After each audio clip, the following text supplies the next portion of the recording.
अस्सलाम वालेकुम व्यूवर्स, मैं हूं सना खान। तो आज मैं आपको सीपीयू शेड्यूलिंग से related most important topics, most important terms आज आपके साथ डिस्कस करने वाली हूं।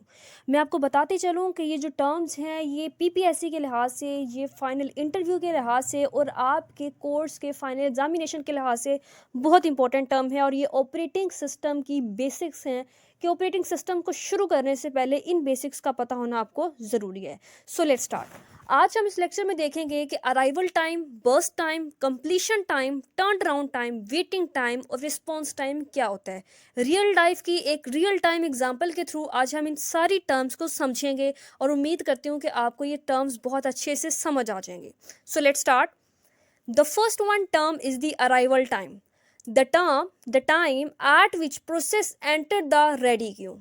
अराइवल टाइम एक ऐसा टाइम है कि जब कोई भी प्रोसेस एग्जीक्यूट होने के लिए रेडी क्यू में आता है, जिस टाइम पे, जिस पॉइंट ऑफ टाइम पे वो रेडी क्यू में आता है, उस पॉइंट ऑफ टाइम को हम अराइवल टाइम बोलते हैं। अगर हम रियल लाइफ की एग्जांपल से इसको रिलेट करें, मिसाल के तौर पर कोई पर्सन जाता है बैंक में या कैश के लिए जाता है, कोई चेक डिपॉजिट करवाने जाता है या कोई फीस सबमिट करवाने, इवन कि वो किसी भी टास्क के लिए बैंक में जाता है। तो जब वो बैंक जिस वक्त, जिस टाइम पे या जिस पॉइंट ऑफ टाइम वो बैंक में पहुंचा है, that is the arrival time. कि वो बैंक में अराइव हुआ है जिस पॉइंट ऑफ टाइम पे। मान ले कि वो बैंक में 10 बजे पहुंचा है, तो 10 बजे अगर वो बैंक में पहुंचा है तो अराइवल टाइम यहाँ पर होगा 10। उसके बाद है burst time. Burst time, the time required by process to get execute. वो टाइम जिसमें कोई भी टास्क एग्जीक्यूट होता है उसको बर्स्ट टाइम बोलते हैं। सीपीयू किसी भी टास्क को एग्जीक्यूट करने के लिए जितना टाइम लेता है, उस टाइम पीरियड को, उस पूरे ड्यूरेशन को हम बर्स्ट टाइम बोलते हैं।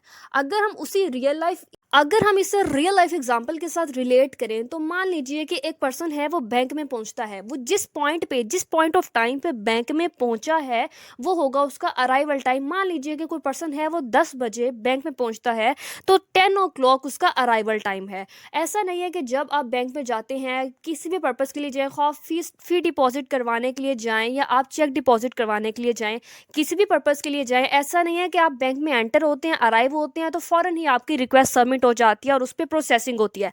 ऐसा नहीं होता, आपको वहाँ पर वेट करना पड़ता है।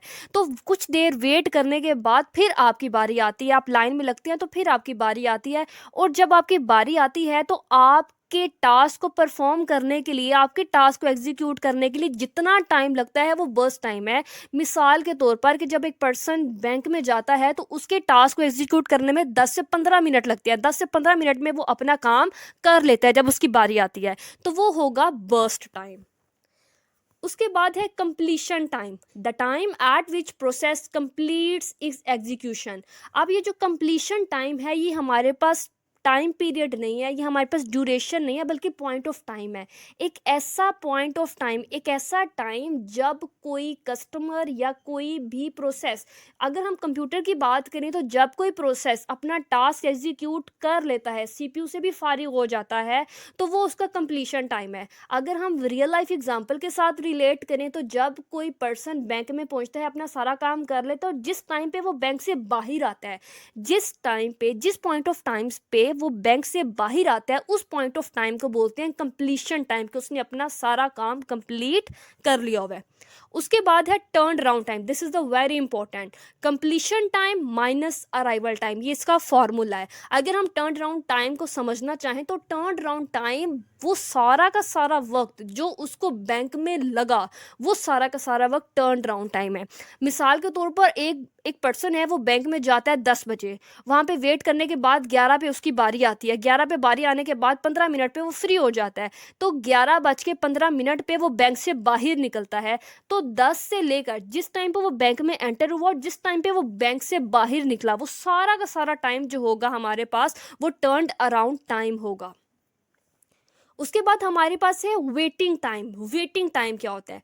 Turn around time minus burst time. अगर वेटिंग टाइम की हम बात करें तो वेटिंग टाइम बेसिकली एक ऐसा टाइम है कि जब कोई कस्टमर बैंक में जाता है, जब भी कोई पर्सन बैंक में जाता है तो बैंक में एंटर होने के बाद, अराइव होने के बाद उसको कुछ देर लाइन में लगना पड़ता है, क्यू में लगना पड़ता है, उसके बाद ही उसकी रिक्वेस्ट सबमिट होती है, उसकी बारी आती है, वो अपने टास्क को एग्जीक्यूट करवा पाता है। लेकिन वेटिंग टाइम बेसिकली एक ऐसा टाइम है, एक ऐसा ड्यूरेशन है, ऐसा टाइम पीरियड है कि जो जिस वक्त उसको लाइन में लगना पड़ा, क्यू में लगना पड़ा, उसे इंतज़ार करना पड़ा अपनी बारी के आने का, तो जितना टाइम वो इंतज़ार करेगा उस टाइम को वेटिंग टाइम बोलते हैं। मतलब जब वो बैंक में एंटर हुआ, अराइवल टाइम से लेकर जब तक उसकी बारी नहीं आ जाती, जब तक उसका टास्क नहीं एग्जीक्यूट हो जाता, वो हमारे पास होगा waiting time. Turn around time minus burst time का मतलब ये है कि टर्न अराउंड टाइम सारा टाइम जो कि वो बैंक में रहा, उसमें से हम बर्स्ट टाइम निकाल दें। बर्स्ट टाइम ये कि उसकी टास्क को एग्जीक्यूट होने के लिए कितना टाइम लगा। मान लीजिए कि एक कस्टमर है, एक पर्सन है, वो बैंक में जाता है 10 बजे और 11 बजे उसकी बारी आती है और 11:15 पे वो फारिग हो जाता है, उसका बस टाइम कंप्लीट हो जाता है। तो 11:15 पे अगर वो बाहर आ जाता है, वो बैंक गया था 10 बजे और उसकी बारी आई है 11 बजे, तो 10 से 11 बजे का टाइम 1 घंटा है। तो 10 से 11 बजे का जो टाइम है वो 1 घंटा है, तो मतलब पूरा 1 घंटा उसका वेटिंग टाइम होगा। उसने सिर्फ वेट किया है, जिस काम के लिए वो गया था वो काम तो उसका सिर्फ 15 मिनट में हुआ है, तो ऊपर जो पूरा घंटा था वो उसने जस्ट वेट किया है। So that's the waiting time. And the last one is the response time, the time at which process gets CPU first time minus arrival time। Response time क्या होता है? रिस्पॉन्स टाइम ये है कि अगर हम इसको रियल लाइफ के साथ ही एग्जामिन करें तो जब कोई पर्सन बैंक में जाता है, बैंक में अराइव होता है, तो जब वो बैंक में अराइव होता है तो कुछ देर के बाद उसकी रिक्वेस्ट सबमिट होती है। मान लें कि वो कोई फॉर्म फिल करता है, वो अपनी रिक्वेस्ट को एग्जीक्यूट करने के लिए, अपने टास्क को एग्जीक्यूट करने के लिए पहले कोई फॉर्मेलिटी होती है, वो अपना फॉर्म फिल करता है।